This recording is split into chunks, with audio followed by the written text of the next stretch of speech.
ఎవరైతే మాట్లాడుతున్నారో వాళ్ళు సమాచారం తెలుసుకుని మాట్లాడాలి. గుంటూరు జిల్లాలో 2023 ఖరీఫ్లో అంటే 5-6 నెలలు ఎన్నికలు ఉన్నాయన్నప్పుడు వీళ్ళు కొనుగోలు చేసింది 5,900 మెట్రిక్ టన్నులు. కేవలం 5,900 మెట్రిక్ టన్నులు. దాని విలువ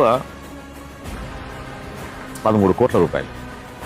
మొత్తం గుంటూరు జిల్లా ఎంతమంది రైతుల దగ్గర కొనుగోలు చేశారంటే 552 మంది రైతుల దగ్గర కొనుగోలు చేశారు.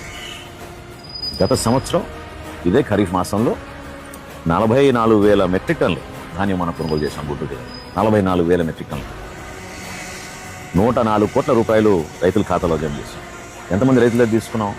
6,612 రైతుల దగ్గర తీసుకున్నాం. అంటే 10 సార్లు 10 టైమ్స్ మీకన్నా ఎక్కువగా గణనీయంగా చేసిన కార్యక్రమం ఇది. ఈ సంవత్సరం ఖరీఫ్కి మొట్టమొదటిసారి చరిత్ర సృష్టించే విధంగా 70,000 మెట్రిక్ టన్నుల ధాన్యం సేకరించే విధంగా మా పౌర సరఫరాల శాఖకి, అదేవిధంగా రెవెన్యూ సిబ్బందికి, క్షేత్రస్థాయిలో వ్యవసాయ సిబ్బందికి వీళ్ళందరినీ కూడా సమన్వయపరుచుకుంటే కార్యక్రమం చేస్తున్నాం.